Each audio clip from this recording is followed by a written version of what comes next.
listeners. Hey, friends. Thanks for joining for another episode. Before we begin, I want to let you know I had some troubles recording and editing this episode. I did do my best to get it in there and edit as best as possible, but you might hear quite a few glitches, and my apologies, but please be patient. Again, I'm trying to practice over perfection, and I hope you're on this journey with me, and your patience is greatly appreciated. Enjoy today's episode. Inspired is dedicated to all the grandmothers and aunties whose voices weren't heard or listened to. Created for the daughters. Aloha and welcome back to Inspired, a podcast celebrating different perspectives in Chinese medicine and integrative medicine. A place where we will be uplifting and tending to the yin in a yang-centric world. I'm your host, Dr. Haunani Chong-Drake, a clinical doctor of acupuncture in Chinese medicine, cultural practitioner and steward, bridge builder, mama, and hashtag not your average military spouse. Today, we are going to be talking about how to have uncomfortable conversations. I think it's really important to have this conversation towards the beginning of our podcast journey. As I shared in the intro, we might be dipping our toes or jumping fully into conversations or topics that make us feel uncomfortable. I think it's kind of obvious when something feels uncomfortable, but I don't want to make assumptions here. So when I'm talking about uncomfortable conversations, these are topics, questions, or episodes that make you squirm a bit. They make you react with a comment or react with an emotion such as sadness, anger, frustration, jealousy, fear, maybe a combination of emotions that lead to an action or a reactive comment. And sometimes we don't even say anything, but we might be left feeling shame or guilt or just kind of you feel it in your body. From a neurological perspective, from a nervous system perspective, it makes us want to fight, to flee, to freeze, to faint, or to fawn. Or another way of saying that is to make nice. Those are the 5 F's of acute distress and how our sympathetic nervous system can respond to acute stress. Now, this is a natural response when our brain perceives a threat. The fascinating thing about this natural response, it's also the challenging part, is that our brains, our nervous systems can't differentiate between a perceived threat or a real threat. Our brains can't differentiate between a real tiger in the room or a perceived tiger in the room. That's huge, right? It means our conscious response, the things we say, the things we feel when things get uncomfortable, those responses are actually a reflection of how we've trained our nervous system. And when I say trained, it's not necessarily a conscious training. It could be an unconscious training. It could be programming that we learned growing up. But this is how our nervous system responds to life happening all around us all the time. And this is important to know when we begin to talk about uncomfortable conversations. Honestly, it seems like the whole world has become one big uncomfortable conversation. If you ask me, here we are in March 2025, and it feels like 3 years have happened in 3 months. It seems like every day I'm being confronted with uncomfortable conversations. And for me, these uncomfortable conversations have been really noticeable since 2016, 2017 timeframe. Although if I get really honest with myself and I look back, I realize I've run towards uncomfortable conversations my whole life. But then I fawn. I make nice.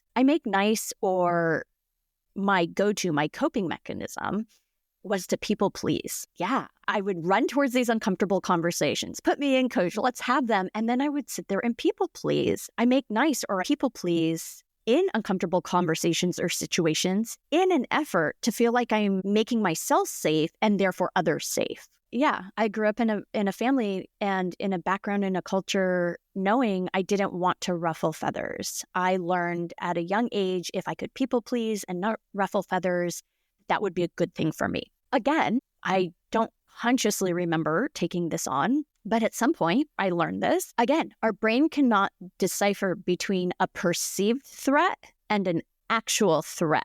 So based on this perceived or actual threat, we take in the information and we store that for another day, another time, and that's how our instincts are built. And over time, at the same time, that's how our nervous system is trained to respond to these perceived or real threats. It can get so tricky. We'll definitely have to have future episodes looking into our nervous system, stress response, the 5 Fs. Really, I think in 2025, it's really important to have self-accountability and learn how to have uncomfortable conversations. Again, I'm a dreamer. I'm a visionary. It's so much easier to point the finger. I know this, right? When we are in an uncomfortable situation, when we're listening to something that doesn't make us feel good, it's so much easier to point the finger. We all know that. And a lot of what I'm going to talk about today in terms of uncomfortable conversations is not about how do we get back or be right or be better, but is more the inner work. It's very easy to point a finger at something else and say, I'm not comfortable because of you or because of that or because of this. So make it right for me, make me feel better. And I get that. However, what I want to point out is that when we're in uncomfortable conversations, when we come into discomfort in our own bodies, it is much easier to point the finger and say, I'm uncomfortable because of you, and then look external or look outward for a solution. What we say in our house, not that we have this right, not that we know what we're doing, we're making up parenting in life every day as we go. One of the things we tell the kids all the time is when you point the finger, you have 3 pointing back at you. I'm not sure if you've heard that before, but if you point your finger, like that kind of shame on you, point the finger, right? If you point the finger at someone else, if you look at your hand, you're pointing your pointer finger outward, and you have your middle, ring, and pinky finger pointing back to you. And that's where this comes from. When you point the finger, there are 3 pointing back to you, which is a useful metaphor. And our kids get it. It's visual. It's right there. And it's also a great reminder. It's common in discomfort to want to turn your attention outward. It's common to turn the attention outward and want to blame and to point and say, hey, you over there, you're ruining my zen here. You're making me react in a way that doesn't feel good. Stop it. And really what this metaphor, point the finger, 3 pointing back at you, is really saying is we need to be turning inward. We need to be turning back to ourselves to understand what's really going on. Why am I uncomfortable in this situation? What is it in this moment that is arising that is making me feel like I need to defend myself or protect myself? If uncomfortable conversations are new to you, please know there are a lot of people who are born into a world where they are confronted with uncomfortable conversations on the daily, if not hourly. So if this topic is new to you, please open your heart and your mind and have a lot more compassion for other people who literally live in this state of perceived or real threat. And because of that, may have more defenses up in terms of their response to the world. It is a perpetual state of stress, of distress, of the 5 Fs. Another reason why it's important to look at this topic of uncomfortable conversations is as a clinician, or those of you who work with other people's bodies, minds, and our spirit. It's important to remember that what we think, what we know, the education we have, all those workshops you've taken, all the time spent in practices, it seems easy to you. It makes sense to you. It's easy peasy talk, and it might not be uncomfortable to you. But what is comfortable to you might be really uncomfortable for patients or clients, right?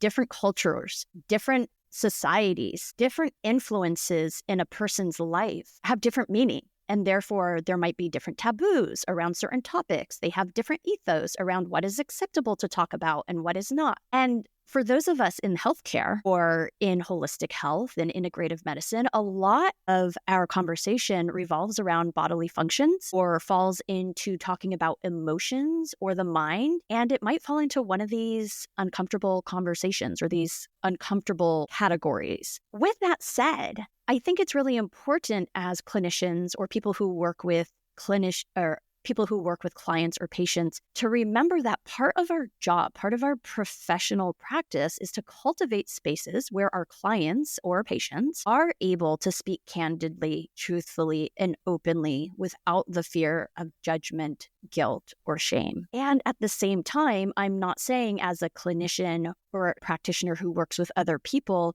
that you should also be so open that anything goes. What we're talking about is harmony, this push and pull between how do we listen without being reactive, but also how do we keep boundaries so that people don't trample over us.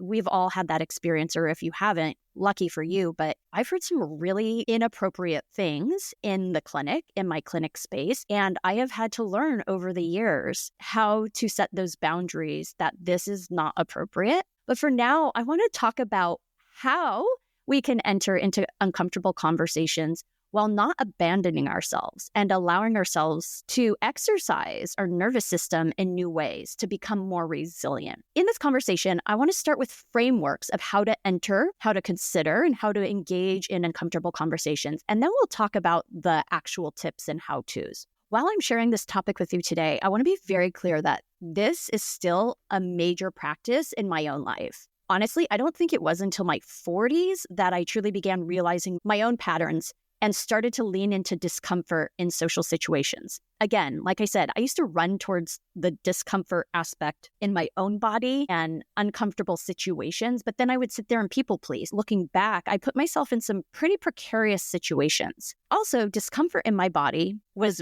very regular for me. That was the norm because of health issues growing up. So discomfort in my body, sure, all day, no problem. Coupled with decades of practicing yoga asana, this really helped me to find how to be present with the discomfort of different sensations that would come up. However, just because I had more of a practice in my physical body, it doesn't mean that there was a connection with my brain, with my emotions. And again, my biggest work right now is connecting the emotional and mental body with the physical body, this practice of embodiment. So another way of looking at that for all of you who are listening in from yoga spaces or from a lens of practicing, right? Discomfort in uncomfortable conversations off the mat or outside of our practice is a whole nother story, a whole nother practice in itself.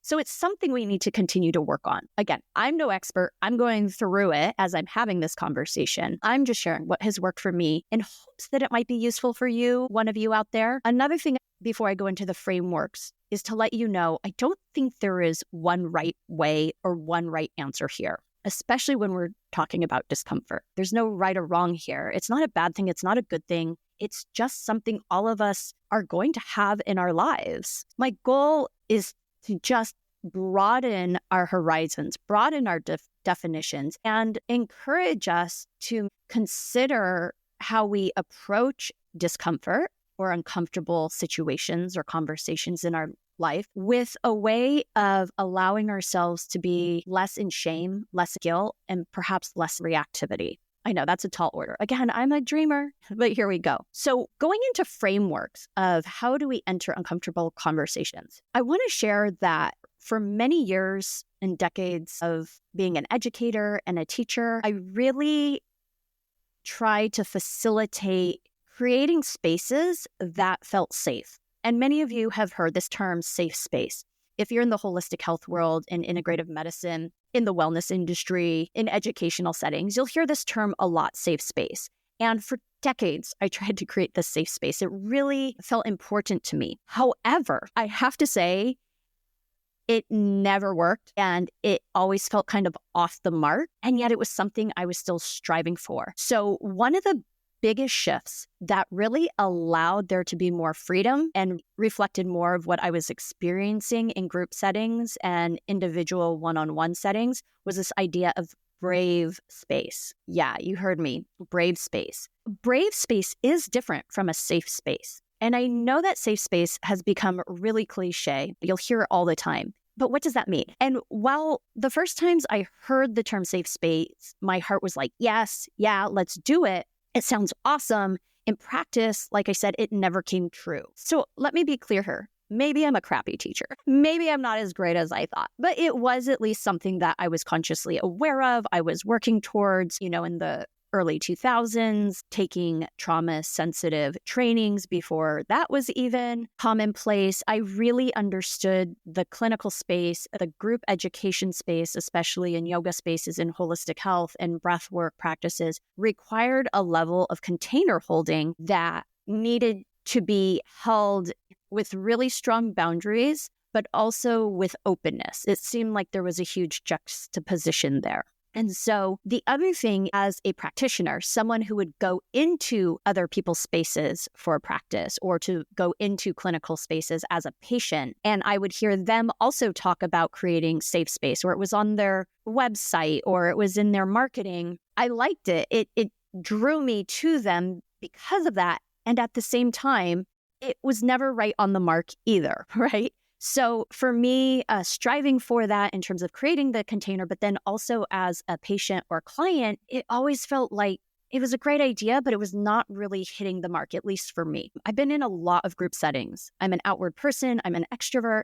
I like to be out there. I like to get involved. And so even places that claim to create safe space, and sometimes it felt like that, but as a whole, I don't think it ever really came true, which for me, both as person leading and holding space, but also in spaces as a practitioner, it led to a lot of disappointment and never feeling like any space would ever live up to this idea of a safe space. Right? So clearly, I had some expectations that weren't being met, right? Enter my expectation management, another thing you'll learn a lot about me over these next few seasons. As I've learned, expectation management is definitely one of my biggest practices and biggest teachers. So our expectations define the way we think a situation or an encounter should be, or wish it could be, or imagine it to be in our beautiful creative minds. And sadly, a lot of times our expectations leave us with disappointment.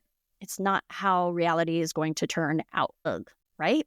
By the early 2000s, I was like, this is fake, it's false, I'm not buying it, stop using it. But then enter brave space. It's a term that was introduced to me in 2020 when I was taking another training. And after realizing there was no such thing as a truly safe space, when I heard the term brave space, every cell in my body lit up. I was like, yes, this is what I've been looking for. Even saying the term brave space felt so much more in alignment with what was actually happening in the clinic or in group settings or in events. It's something that felt more true in my heart and how spaces actually feel, not how I want them to feel. So I had to do some research and found that this term brave space was popularized around 2013 by a book, The Art of Effective Facilitation by Brian Rowe and Krista Clemens. I hope I'm saying their names correctly. I'll put it in the show notes. It was a term used as an invitation to replace this idea of safe space. Brave space was used especially in college campuses. For me as a facilitator, as an educator, I've taught in so many different organizations for thousands of different types of people all over the globe, very diverse groups of people, to other teachers, to teacher trainings, military, veterans, government workers, kids, you name it, all over. I realized having a safe space, like a truly, truly safe space, was never going to happen. So brave space felt so right. And it was introduced to me through this poem by Beth Strano. So I want to share that with you now. There is no such thing as a safe space. We exist in the real world. We all carry scars and have caused wounds. This space seeks to turn down the volume of the world outside and amplify voices that have to fight to be heard elsewhere. This space will not be perfect. It will not always be what we wish it to be, but it will be our space together. And we will work on it side by side. Now breathe that in. Isn't that powerful? I'll make sure to put that in the show notes as well. So I've been using this model, this poem, as a guiding light over the past 5 years, and it has changed everything. It changed how I set up my clinic, my conversations in clinic, how I share space with others in a class, in a group setting, as a guest speaker, at a party, sitting around a fire with neighbors. It's truly been transformative. And that's why I want to share it with all of you as a framework of how to enter into uncomfortable conversations. I love in that poem, this space will not be perfect. It will not always be what we wish it to be, but it will be our space together, and we will work on it side by side. To me, that has been so powerful in how I look at power dynamics, how I look at authority, how I look at what is important for me as a guide, as a facilitator, as a clinician. And for me, being in alignment, not above the person in front of me or people in front of me, but side by side with them, sitting shoulder to shoulder in a circle at the same level, eye to eye, heart to heart. So the other reason why I really love this framework of brave space is because it sets the expectation much lower. And I don't want to do that in a hierarchy, like a better than or worse than, higher or lower, but it is more in alignment with reality, especially if you've never known what safety is for you.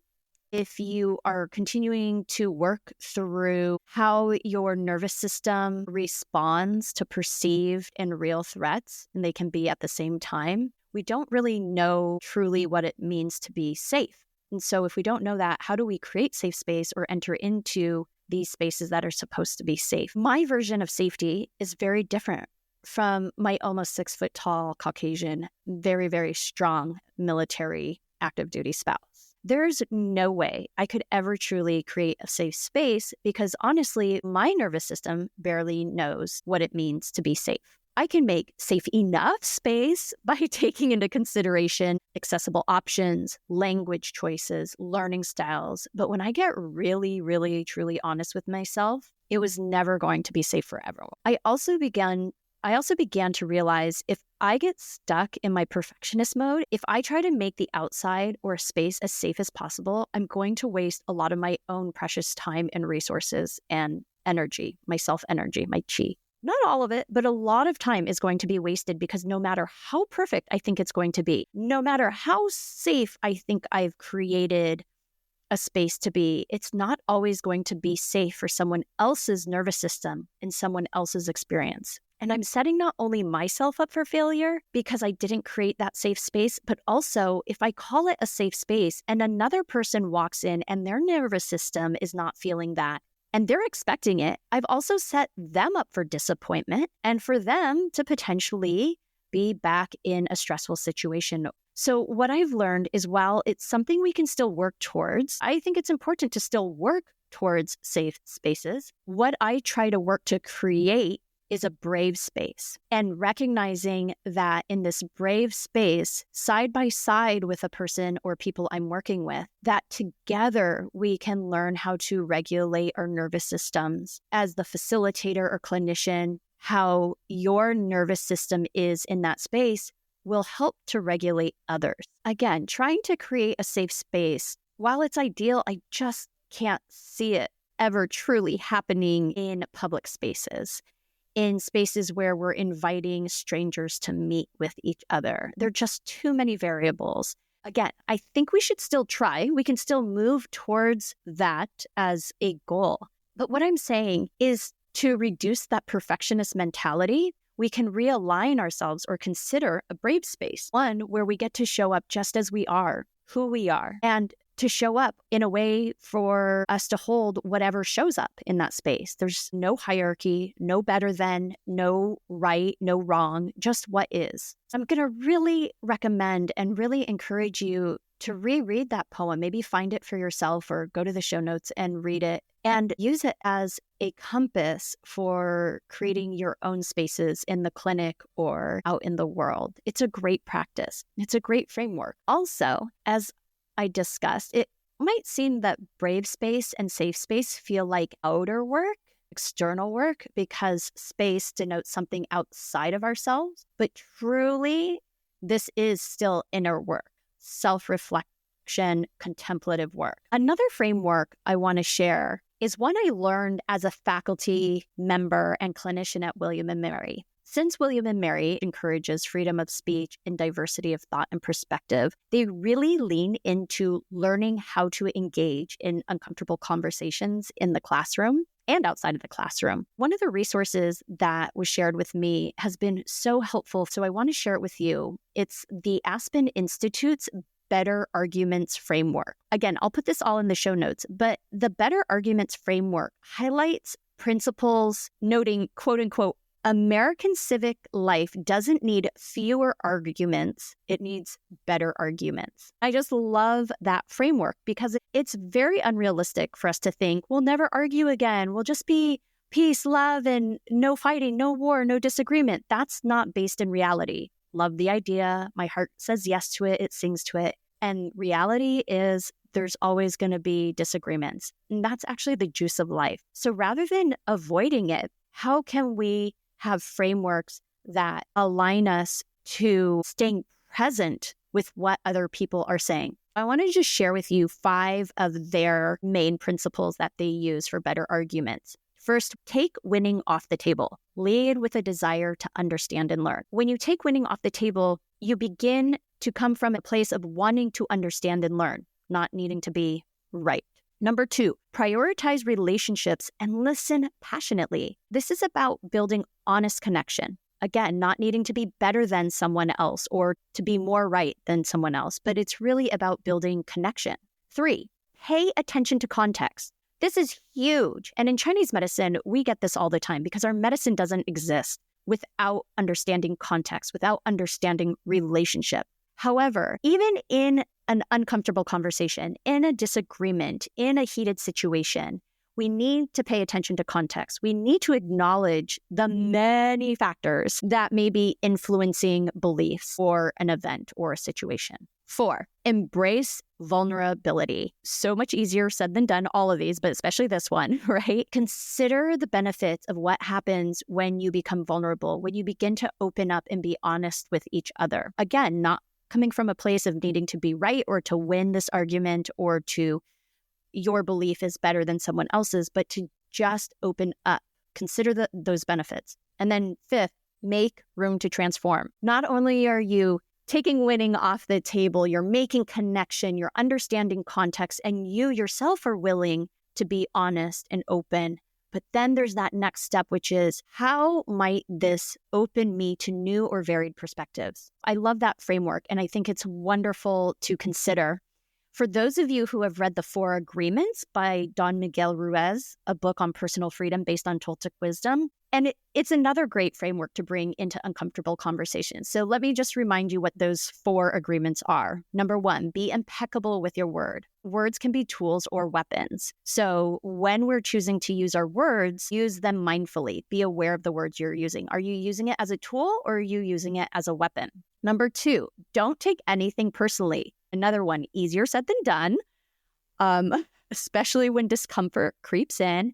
However, this is one I've been working on so much. I am the super sensitive sponge taking it all in, and it's so easy for me to take things personally. I just care a lot. And so this has been a big practice for me to not take it personally. And I have to say, it works. Number 3, don't make assumptions. Huge one here. This is where we can get curious. If in order to be curious, we have to be able to stay open and present. So if we are shutting down, it's really important to notice that first and take care of our physical response, our mental response. If you are open, this is where we can get curious and we can ask more clarifying questions or reflective questions to learn more about the situation or the person or the belief rather than assume. Okay. And number 4, always do your best, right? At the end of any conversation, in the middle of a conversation, just do your best. This is not about perfection. It's not about changing the world instantly. We're just practicing presence over and over and over again. And we're practicing connection over and over and over again. And if we don't do so well this time, it's okay. Don't beat yourself up. There's a next time. I promise you, there will be another uncomfortable conversation or situation around the corner. So don't beat yourself up. Another framework that I love, it's a question friend used to summarize Michael Singer's book, The Untethered Soul. It encapsulated it so well. So my good friend Angela, she summed up the whole book in this one question, and it has been life-changing. She asked, are you here to be right, or are you here to be free? Say that with me. Am I here to be right, or am I here to be free? This is something that is playing in my back drop the white noise of my brain throughout the day because I like to be right. Let's be honest. I grew up knowing if you knew the answer, if you're a know-it-all, you get a lot out of life. However, that doesn't always lead to freedom. And where I am aligning my energies in these last 2 decades has been more towards my freedom and my liberation rather than needing to be right. So I'm sharing that question with you. When you get into an uncomfortable situation or conversation, are you here to be right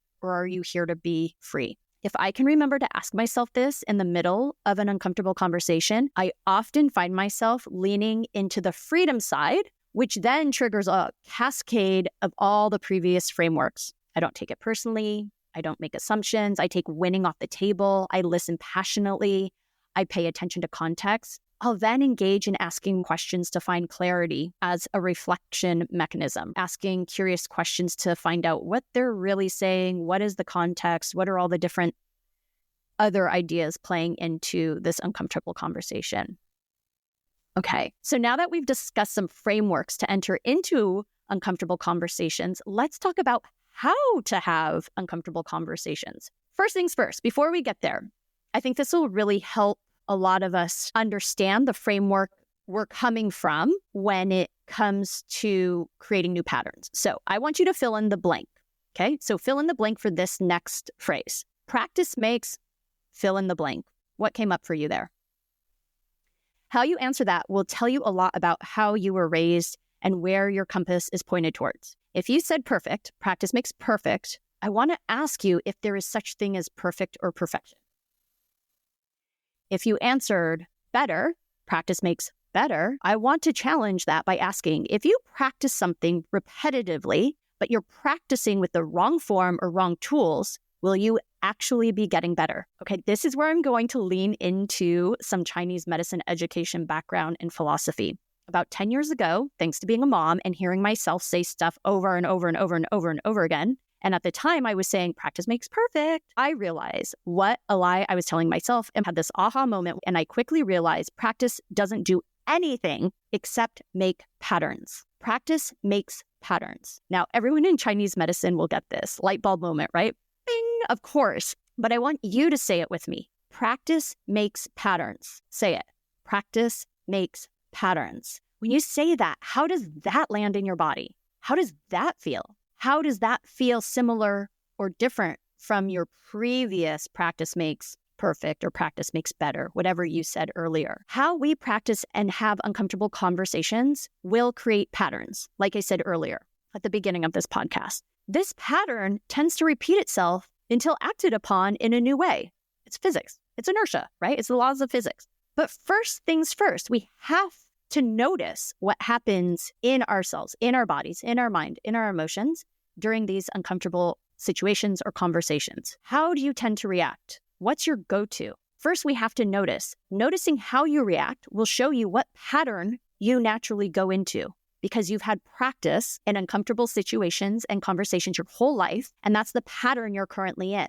If you don't know your pattern, you're not aware of how you react, that's where we're going to start. That's your homework. You're going to start noticing how you react in uncomfortable situations so that you can understand the pattern you're in. I want you to start there. This is just what I've gleaned. This is what has worked well for me. So take it for what it is. But I can share that the more uncomfortable conversations that I have, the less activating or triggering they become. Yeah. In fact, the only way I realized I was going to get better at having uncomfortable conversations without just people pleasing and fawning was to get into more uncomfortable conversations. I did not want to, but I knew I had to. So for the past 5 years, I have been purposely allowing myself get into uncomfortable conversations or situations. Notice how I respond. Notice what the pattern is. That's how I knew I was a people pleaser. I knew I was a people pleaser long before that in other areas of my life, but I wasn't surprised when this pattern also showed itself. And from there, I decided this wasn't serving me. And so I wanted to create a new pattern. So again, the first step in how to practice having uncomfortable conversations is to stop and notice. You need to sense, what am I feeling in my body? And do this in a place of curiosity, not judgment. It's very easy to, oh my gosh, I'm not supposed to cry, or why am I crying? Or, oh, this is so stupid. I hear this all the time. And now in brave spaces and as a clinician or in groups, it's always like, no judgment here. Whatever is arising is what is arising. We're just noticing it, and that's okay. So first we need to notice. Another thing is once we begin to notice our patterns, now we have an opportunity to decide if we want to focus on some of these other frameworks that we discussed in terms of taking winning off the table, prioritize relationship, create connection, listen passionately, and ask questions. We're going to become curious without judgment. Where do we practice this? The first place to start practicing is not when the stakes are high, right? Look at your patterns, start having uncomfortable conversation where the stakes are lower, where you yourself feel more in control of the situation. Start to have uncomfortable conversations with people you love and with people that you know have your back and support you. One of my favorite things about teacher trainings or retreats or group settings for long periods of time is you build this bond and this rapport with people who you begin to peel off layers and you begin to get vulnerable. That is a great place to practice. Another great place to practice uncomfortable conversations is with mentors. People who are slightly older than you, people who have a different perspective or vision of your situation. They're not fully here to agree with you. They care about you. They care about your future, and yet they're willing to help course correct or provide other perspectives in a connected way that is out of guidance rather than right or wrong. And if a mentor comes from a place different from you, maybe from a place of right or wrong, that's fine. Just notice that. So many places in our environment are in this duality of right or wrong, good or bad, better than, worse than. And so it's fine if you're in these practice spaces with people you love or mentors, and they are coming from that perspective. Just notice that. Get curious about it.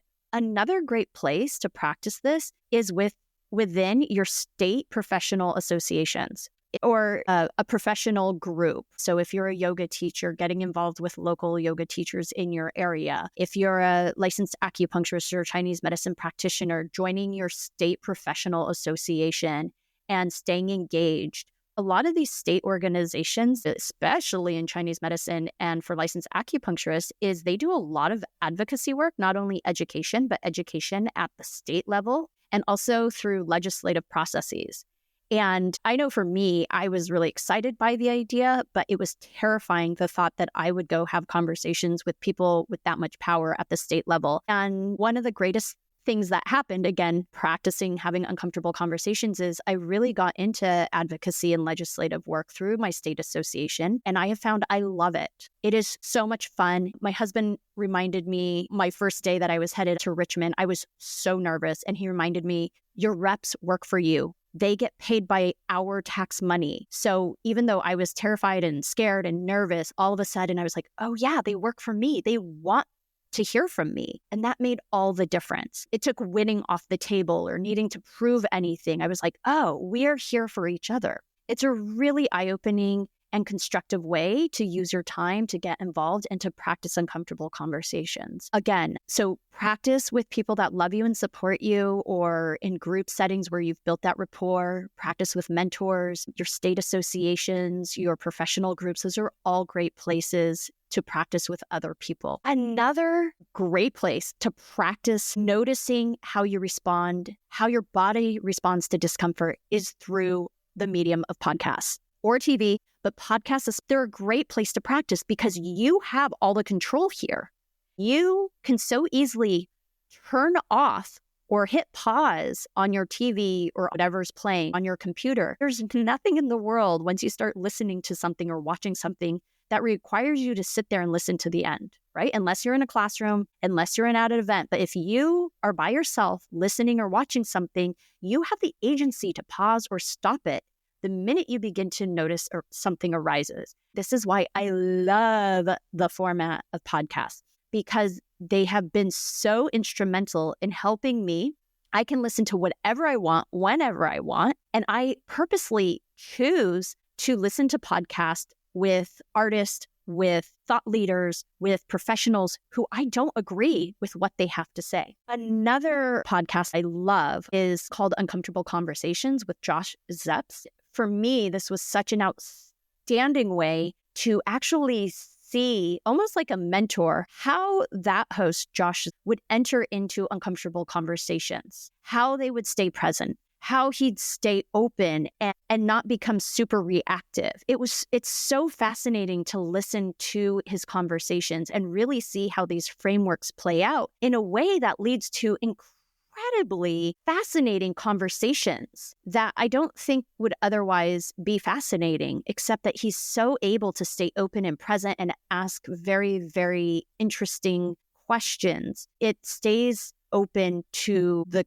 curious. It stays open to context. I'll put that link to Josh Zepp's podcast in the show notes. But again, you can choose any podcast, any news outlet that's different than how you usually think and listen to it. The minute you notice yourself moving into one of your reactive modes, emotions, thoughts, anger, frustration, or just a knot in your stomach or a squirm or the gritting of your teeth, pause it, stop it, use the agency to notice.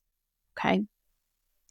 What else can you do when you're practicing having uncomfortable conversations and you do feel yourself get reactive? Here are the practical things. And again, we will have way more podcasts on this. So many of my colleagues and friends and people I just adore in my life are somatic based, really do embodiment work. But for now, once you notice you have a sensation, you have a feeling, you have to take the time to notice it. Where is it in your body? What are you feeling? What are the qualities? The other thing you can do to stay present is stay in your body as best as you can, but notice your surroundings. What's around me? What do I see? What do I smell? What do I taste? What do I hear? Notice your feet on the ground. Notice your breath. Again, we're not judging any of this. We're simply just bringing our attention back to one of these aspects of the present moment. For those of you who know acupressure points, I teach this to almost every one of my patients. But one of my favorite acupressure points is right there at the palm of your hand, pericardium 8, Lao Gong. You can press this, or heart 8,